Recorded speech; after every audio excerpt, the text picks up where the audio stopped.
Hello, in this lesson we are going to cover what Ripple is and how it differs to Bitcoin, and ultimately how it differs to a lot of the other cryptocurrencies. But as Bitcoin is the largest as of now, that's the one that people are going to continuously compare it to.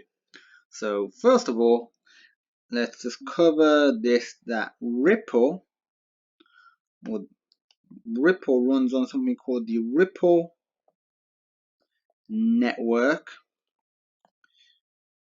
which is not blockchain. It's not blockchain. So it runs on a different foundation, which isn't blockchain, unlike many other cryptocurrencies. But what I really should do is actually do the similar sign, which is roughly like that. Because though it's not blockchain, it is actually similar. But there are some key differences. One of them is there is no mining the way it is done in Bitcoin, Ethereum, Litecoin, and other currencies. It's a consensus network instead of a user-faced network. So that's another difference between Ripple and Bitcoin. So who's using Bitcoin? I mean, who is using Ripple? Is it the average person?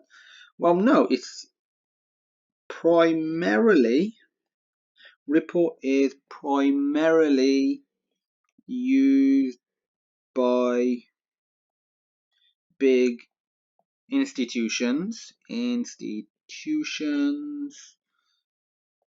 such as banks. And you might be thinking, what are they using it for? Because they obviously have their own money system. So are they using it as money?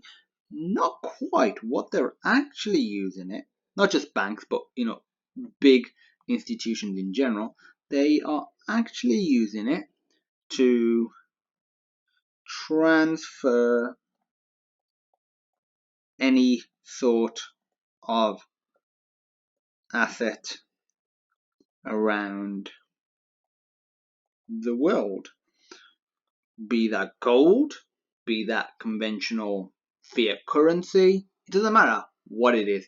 They are using Ripple as sort of an intermediary for the transfer of assets. So the best way to think of it, like I said, is as an intermediary for transfer of any asset. So that's a pretty decent way of thinking about it. If you had to explain it to somebody in one sentence, that's probably what I would say. Intermediary for transferring of any asset. Ripple is similar to conventional money in a way, because the Ripple currency, because we've covered the Ripple network, so the Ripple currency is a debt-based system, basically an IOU, because it's similar to the conventional banking system.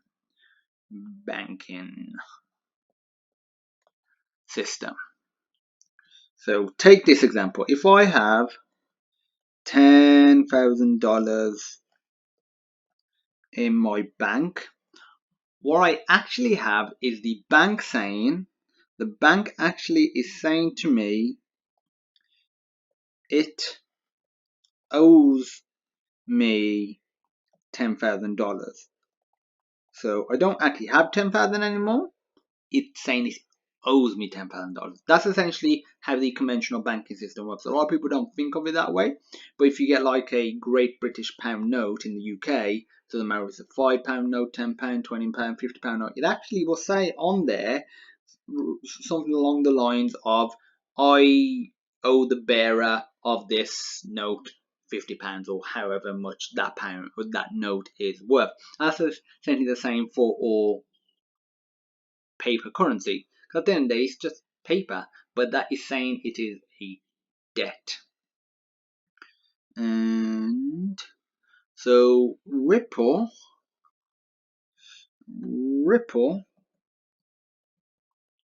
is designed to operate without a central authority. So it's similar in that regards to Bitcoin and other currency as well. Most of the validation,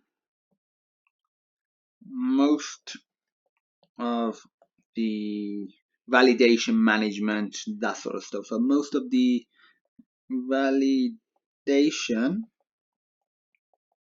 is handled by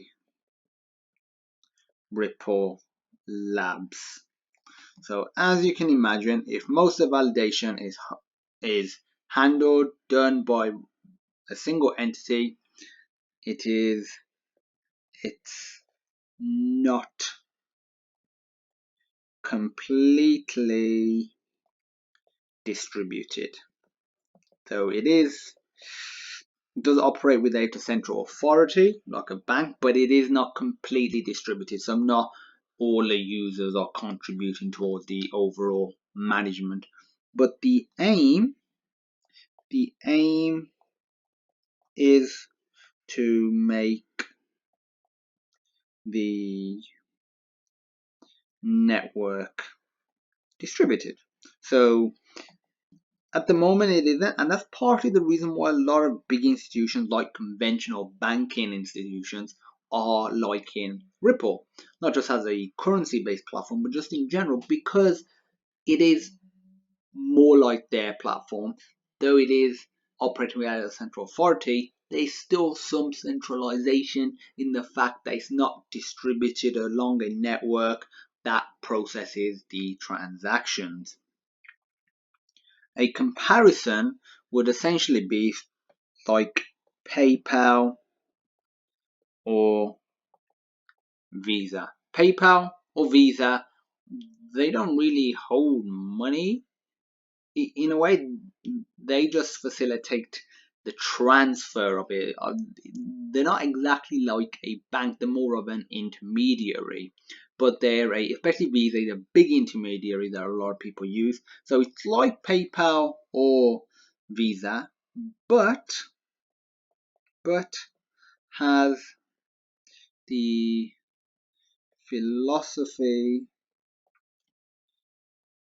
of Bitcoin and other cryptocurrencies as well. And some of those core philosophies are public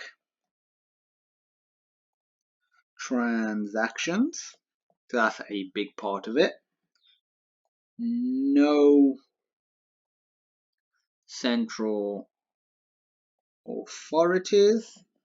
That's another similarity to Bitcoin. Transactions are secured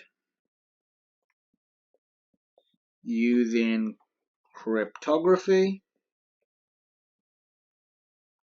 Transactions are secured using cryptography. It's uses peer-to-peer transactions. And I think you get what I'm saying, etc., etc., etc. So it's like PayPal or Visa in that it acts as an intermediary, but it has the core philosophy of Bitcoin. That wasn't a very good arrow. Of Bitcoin with all of these.